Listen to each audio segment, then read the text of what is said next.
Welcome to the Knowing Show. I am your host, Christene Marie, and I'm excited tonight to talk about the integration of business and our personal lives. This is one of my very favorite topics, really, the integration of the IQ and the EQ.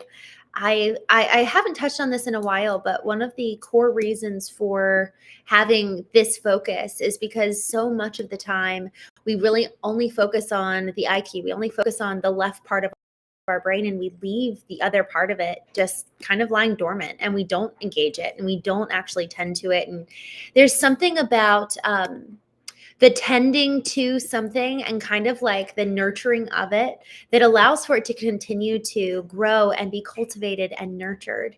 And so if we don't ever tend to the EQ and the right side of the brain, we're going to effectively be underdeveloped, and we'll have one part of us that's way ahead than the other, and we can never have equilibrium in the way that we make decisions and the way that we show up in relationships. And so as we talk about relationships this evening, it's so important that we just realize how important it is that we're operating with both parts of our brain turned on. And the brain isn't actually divided in half with a right and left part of our brain, but this concept of us having both as very equal participants in the way that we make decisions and the way that we think and operate as beings is so important to highlight, because it's very it's very under discussed. We don't talk too much about the EQ and how to bring that into the way that we lead, into the way that we make business decisions. The subconscious is a key driver in purchase making decisions among our customers. And that's becoming more widely accepted and more widely agreed upon and respected. And that's changing the way that we do business. But we need to actually have it infiltrate our personal lives as well as our business lives. And so tonight we're going to be talking about the economy of relationship. We have spent so much of our lives, just like how we've been spending so much of our lives cultivating the IQ, that the EQ can be underdeveloped and left behind. We have spent so much of our lives investing in building trust and building relationships with the world around us. How do we win approval? There's books about how to how to win friends and influence people. I haven't read that. I think it's by Dale Carnegie, but I'm not sure. But I heard that's such an incredible book. There's copious others that are all about the horizontal, all about kind of the lateral space around us of how do we get what we want? How do we win people over? How do we actually have real influence, ensure that we're really able to get people to make the right decision? And it's all about how do we show up for everybody else. So we spend the majority of our time, our energy, our resources in the building of relationship with others, that we actually spend far too little time in the cultivation of relationship with ourselves. And so tonight I actually want to turn inward and look in the mirror of, we know the value of building relationships with our customers, but are we actually doing the work to strengthen the kind of relational dynamic among our teams and also among our own personal self? Because when we start doing that, when we actually start allowing for these conversations to take place that are so incredibly important, then we really can start getting to the next level. And y'all, just a little bit more preamble here. We're getting to the point where with AI, our services are all going to start looking very similar to each other. There's going to be very few truly original services because there's so much power to create truly a best-in-class product and best-in-class service and best-in-class offering. So the thing that's going to make us uniquely different is the ability to present ourselves authentically and have something truly unique to and about us that our customers are going to latch onto and thus develop a relationship and thus be able to purchase from us. And then there's loyalty there. So brand has never mattered more, not just the brand of who you are, the personality of the brand, but the mission. Where are you going? What are your values? I got on 2 different new business calls over the last week, and I went through very slowly and very deliberately what our core values are. And I told them, we value these certain things and we hire and fire accordingly, both with our employees and with our clients. And, there was an element of not just respect, but real buy-in. They were excited about the prospect of working together because of our values. And they were asking, how do we do this? How do we keep moving forward? Because the values really serve as a boundary line and a foundation and a protection for us moving forward. And it's kind of like this unspoken contract of, actually, it's not an unspoken contract. It's like an unwritten contract. It's spoken, but we're basically signing up for, we're going to exist within the bounds of this type of relationship with each other. And we're shaking hands on that. We're agreeing that this is what it's going to look like when we operate together. And so if we don't take the time to set the expectation for our customers on what the relationship is going to look like, because every single engagement with clients is a relationship, if we don't take the time to set the expectations on the vision, mission, values, and then obviously all the details around the service, we're missing a key opportunity to establish emotional, emotional currency between them. There's a currency exchange when people actually buy in on an emotional level. I spoke with an individual who's actually the CMO for the fastest growing healthcare company and just company in the US. And he was talking about trust just being such an important KPI for us to be looking at as we head into 2026. And I asked him, what's the metric that you're using to measure trust? And he said they're using customer lifetime value, which I just absolutely loved. I was sitting there thinking, I was like, I wonder, like we don't really talk much about customer lifetime value. We do from a profitability standpoint, but not as a true metric by which you measure the success of your company. And even today, he and I spoke again, and I asked him, what's your buy box when you go in to acquire a business? Customer lifetime value. Y'all, we cannot undervalue the true cost of what the lifetime value of a customer allows for. And the same goes for a lifetime value of some of our friends. We sometimes poo-poo on the past friends that we had in childhood, but y'all, there's something really pure and beautiful about that. I've had some very authentic conversations with other leaders who are navigating what does friendship look like as I'm evolving and growing, but then and also there's just like these beautiful memories and beautiful people that I really do love. And we hear from other, I don't want to call out names, so I'll just say there's some very loud and present entrepreneurs who are talking about leave everybody behind and be ruthless as you climb to the top. And y'all, it's all a values game. It's all a values question. What are your values for your life? What's your mission? Where do you want to get to? When you look back on your life, what is the type of relational equity that you have built with friends, with family, with customers, and then also with yourself?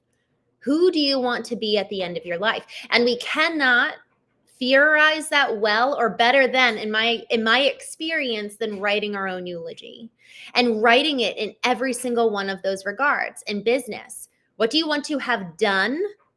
What do you want to have actually built? What's your asset? What are you handing down? What are you selling? What are you scaling today so that you've got something at the end of your life, something tangible?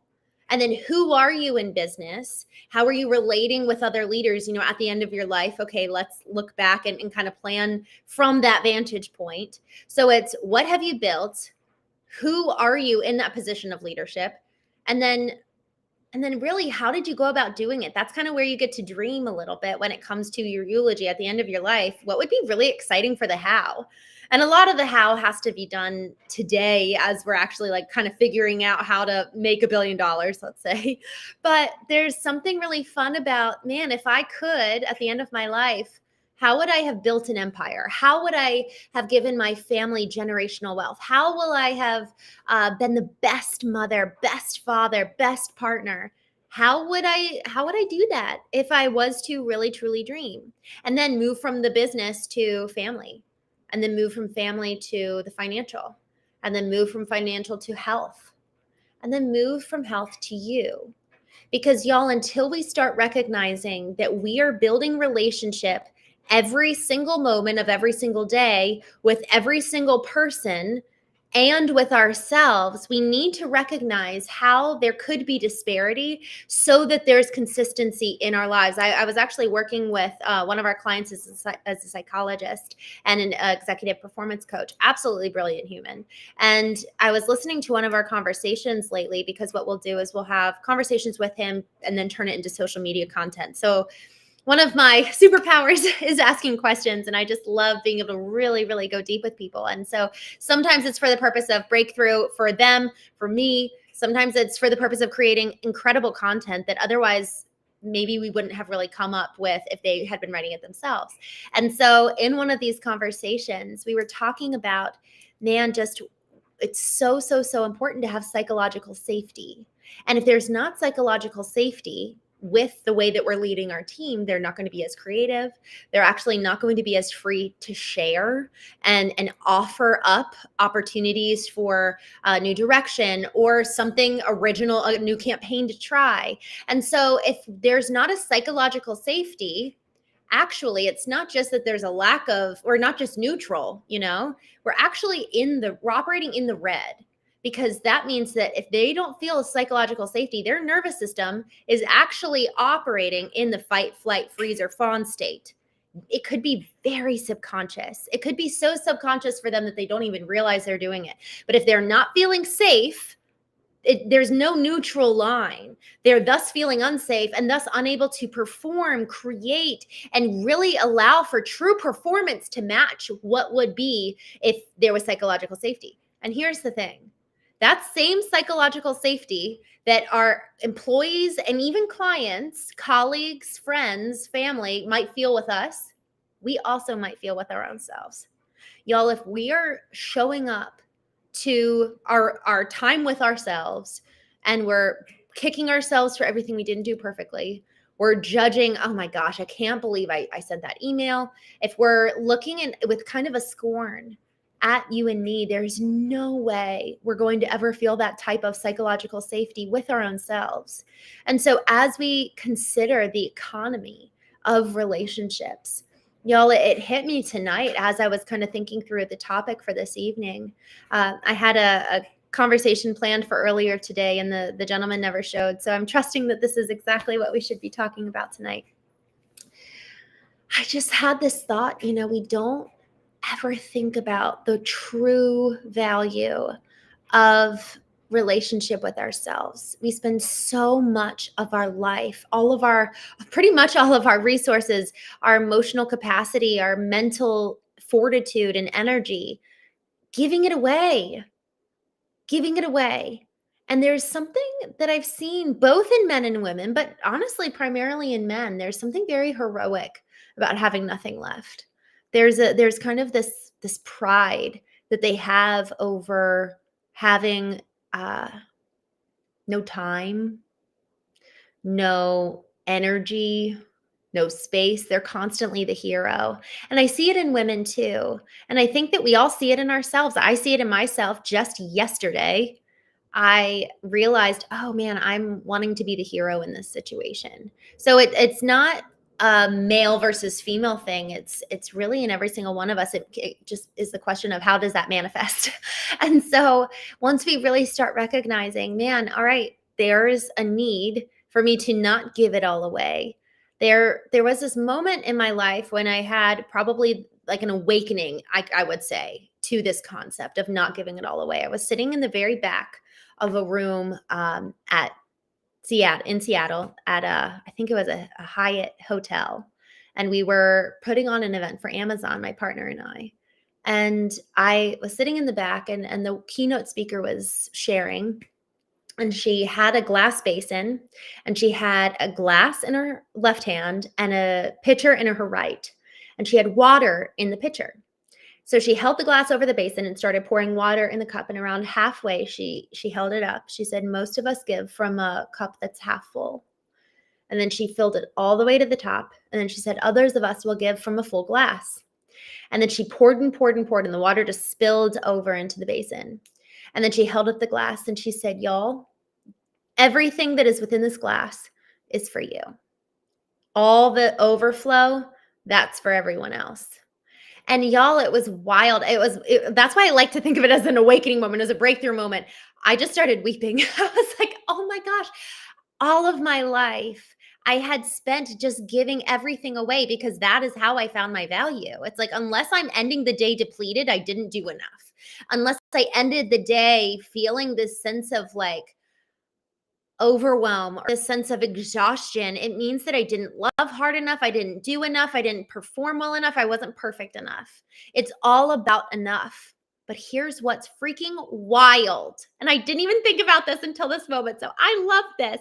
Y'all, if we're giving from our overflow that's in the basin, we're always going to have enough because it's in the glass. So rather than outsourcing enough to everybody, we're actually able to always have enough. Oh, I love this, y'all. This is so cool. We always have enough if we know how to give from our overflow.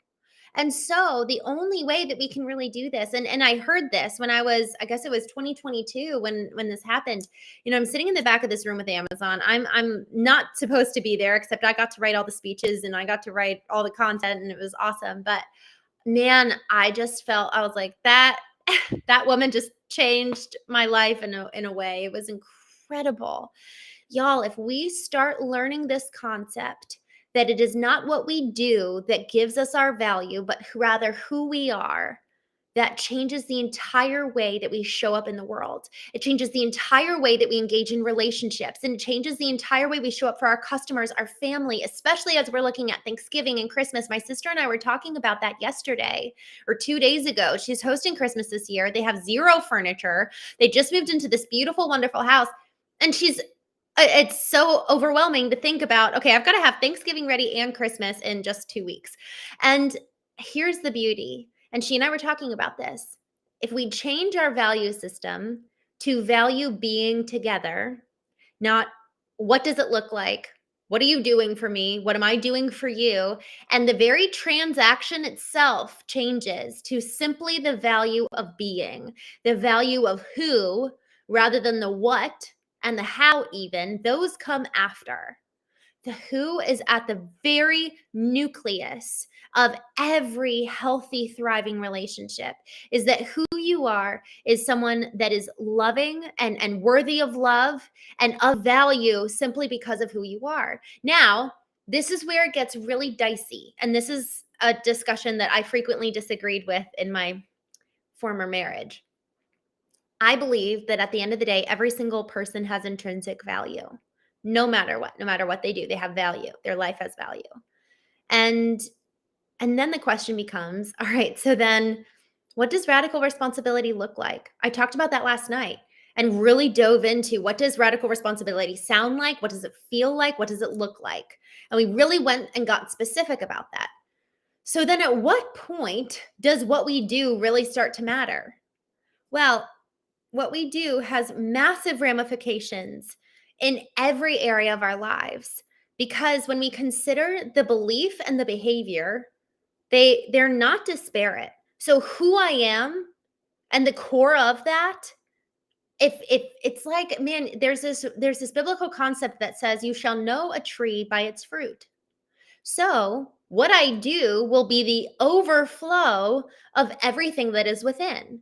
So the health of my external manifestation so often speaks to the health of my internal self. And so when we're in a relationship with people, when we're in a business setting, it's the same thing with the business. It's like, okay, if your numbers aren't good, your business probably needs some work. And it also lends to ourselves in relationships. If we're constantly seeing bad fruit in our lives or in someone else's life, it's a question of, I think it might be time to go inward. But if we do not have an intrinsic value of establishing relationship with ourselves, we will end up looking externally to blame others for why we might be manifesting that bad fruit because we're so disconnected from the tree itself. The symbol for knowing, and it's funny, I was thinking about this 2 years ago. For some reason, I get really specific on timelines. I'm like, I know y'all don't care, but I don't know. I think I just really value the truth, so I don't want to go and pick a random date. And I'm like, no, I want to be exact. Y'all, the symbol for knowing, the cover of my book is a tree.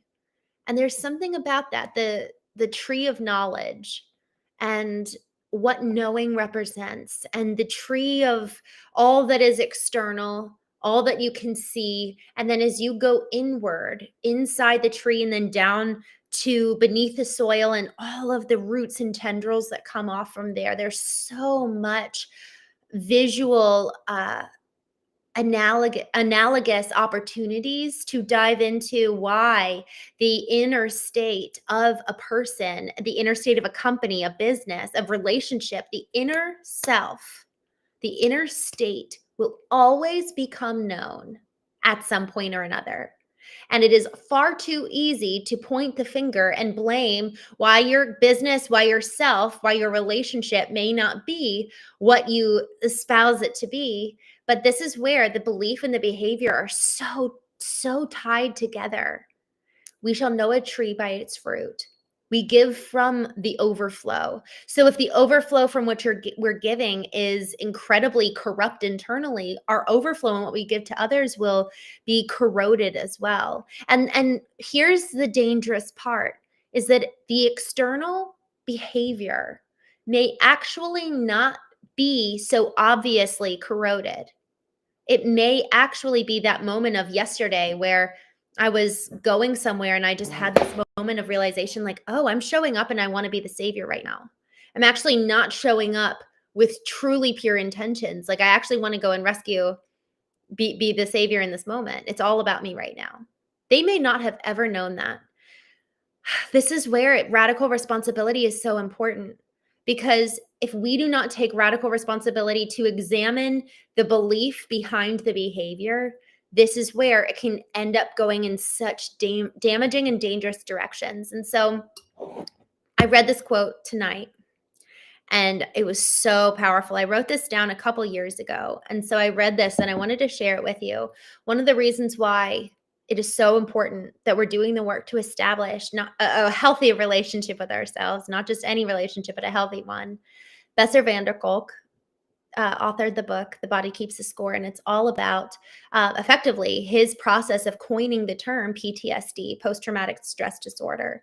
There was historically no diagnosis for these veterans who were coming back from Vietnam, and people were throwing them in mental institutes because they had no idea what was going on. One moment he was fine, the next he's exploding in rage.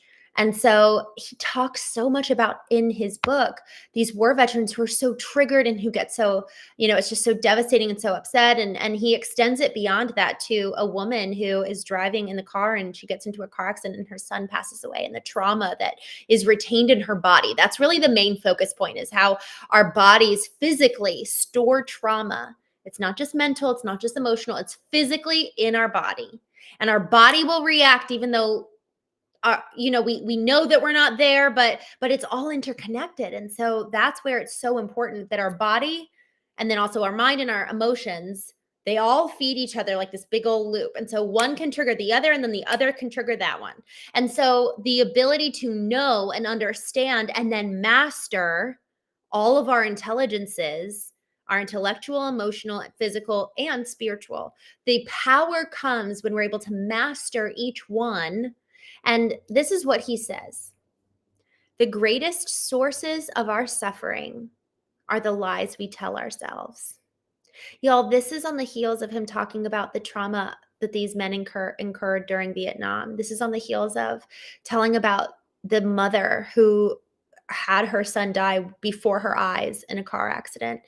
He says that the greatest source of our suffering, it's not out there, it's in here. So until we start taking radical responsibility for our minds, our souls, our spirits, our physical bodies, we will constantly be having a disparity between our belief and our behavior. We will constantly be blaming other people and not really understanding what is the core root of our suffering, so long as and until we establish a relationship with ourselves that can really just allow for that intimacy to come back in return, so that we can be giving from a full glass. And then the overflow is what we give to everyone else. Y'all, we love better when we're coming from a healthy place. Now we're able to give without strings attached. Now we're giving not to be the savior, but to actually be able to be what they need, not what we need. If we're giving to others to meet our own needs, there is so much tied to that that is unspoken. It's effectively, and we're entering into an unspoken transaction where the other person isn't privy of the deal that's taking place. So the more we know ourselves, the more we're able to engage in this economy of relationships where we're really free as we give to other people without the expectation of what they will give us in return. And that's when we start being able to really be free from the external sources, and we're able to source from within. And that's when we're able to truly walk in freedom, because otherwise we're looking to them to validate us. We're looking to them to give us the affirmation. We're looking to everyone and everything outside to affirm our worth and our being, when we have the power to do that for ourselves. So one more time, Bessel van der Kolk says, the greatest source of our suffering are the lies we tell ourselves. So my question for you and for me tonight is, what's a lie that you and I are telling ourselves, because we have the freedom we have the opportunity to set ourselves free, should we so choose. But the thing is, and this is where we have to get so honest, sometimes those lies have become so convenient, so easy. It's actually an addiction. I found that I was addicted to my phone. I was addicted to external inputs when I went to Prince Edward Island for 2 weeks and just shut it all off. I felt like I was in withdrawal. And so that's an addiction. Another addiction is to bad news, where we're constantly wanting negative, something to keep us in this kind of perpetual state of angst. That's where, when we are in the fight, flight, freeze, or fawn, and we're not able to actually be alone and at peace with ourselves, we're actually addicted to the charge that is the external feeding that survival instinct in us. And so we are the only ones that can move ourselves out of that state. We are the only ones that can actually self-induce peace. And it's a choice. So when we consider, what do I want at the end of my life? Who do I want to be? It's so important that we consider, all right, I'm saying that, but am I actually choosing the beliefs and the behaviors necessary to allow for those things to start becoming true in my life? So with that,